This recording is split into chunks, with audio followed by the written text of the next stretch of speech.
हरे कृष्णा। श्लोक नंबर अभी 20 चर्चा करेंगे। अध्याय 3 का कर्मयोग और श्रीमद् भगवद गीता यथारूप से। तो इसमें कर्मणैव है संसिद्धि अवस्थित जनकाद्या लोक सम्माम एवं अपनी संपश्यन कर्तुम आहरति।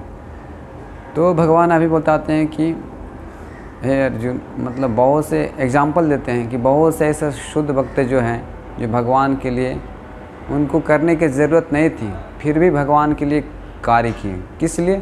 लोक संग्राम एवं संपश्यत कर्तुम रहती। वो सिद्ध हैं, ऐसा नाम आया इनका जनक आदि लोग। कर्मणैव है संसिद्धि अवस्थित जनक आदि। कर्म करके ही सिद्धि प्राप्त कर लिए उन लोग, सिर्फ कार्य करके। तो लोग के हित के लिए, लोगों को शिक्षा देने के लिए एक कार्य करते हैं। जो भगवान के शुद्ध भक्त होते हैं, भगवान के जो सच्चा भक्त होते हैं, इस जगत में आते हैं शिक्षा देने के लिए, ताकि लोग सीख सकें। क्योंकि जनक जो भगवान का त्रेता युग में श्री राम भगवान के जो ससुर थे, वो एग्जाम्पल इसमें दिया गया है। इससे और दूसरे बहुत से ऐसे श्रीमद् भागवतम पढ़ेंगे, बहुत शुद्ध भक्त के ही सारे पूरे दिया है लिस्ट कि कैसे किस प्रकार से कर्म योग करके और सिद्धि प्राप्ति। कर्मणैव ही संसिद्धि अवस्थित जनक आदि।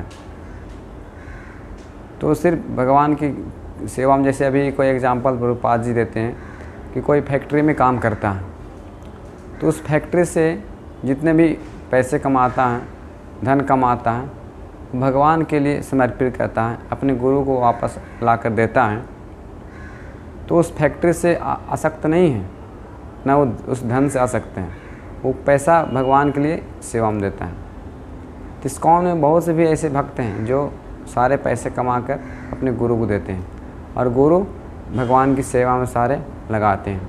जैसे कुछ भी संगठन चलाने के लिए, चाहे आध्यात्मिक हो या भौतिक, उसमें लागत लगती है, धन लगती है। जैसे मंदिर बनवाना, इसमें भी संपत्ति, धन संपत्ति की लोगों की आवश्यकता होती है, तो इसमें भी पैसे लगते हैं। तो उसमें हम पैसा भगवान के लिए कर सकते हैं, क्योंकि सारे संपत्ति भगवान की हैं। तो भगवान के लिए सेवा में लगाएंगे तो जो इतने कार्य करने का जो फल है, उसका आपको फल नहीं मिलेगा। क्योंकि हम लोग पिछले 9 श्लोक नंबर में देखे थे कि यज्ञार्थत कर्मण नेत्रा लोक अयम कर्म बंधना तदर्थ में कर्म कौनते मुक्त संगा समाचार। तो भगवान वहाँ बोलते हैं अर्जुन के कि कर्मण्यवाद यज्ञार्थत कर्मण नेत्रा लोक अयम कर्म बंधना। तो यज्ञ मतलब भगवान के लिए, यज्ञ एक भगवान का नाम है, तो उसके लिए हम कार्य करेंगे तो लोक कर्म बंधन, हमको कर्म बंधन से नहीं लगेगा। तो आप जो भी काम करते हैं वो भगवान के लिए हम सेवा में समर्पित कर सकते हैं। तो उदाहरण के लिए श्रील प्रभुपाद जी बोलते थे कि श्रील रूप गोस्वामी, जो उस समय मुग़ल शासकों के समय में मुसलमानों का शासक चल रहा था, उसमें आधा पैसा वो भगवान की सेवा में लगाए थे। जब वो निवृत्त हो गए थे सेवा से, बड़े पोस्ट पे थे उसमें, तो सारे पैसा, आधा पैसा मतलब कृष्ण भावना भावित में खर्चा किए थे, और कुछ पैसा निजी खर्चा के लिए, और कुछ पैसा ब्राह्मणों को दान किए थे। तो सारे जो पैसे खर्चे होते हैं हम सब डिवाइड कर सकते हैं। तो इस प्रकार से कर्म बंधन से छूट पाएंगे।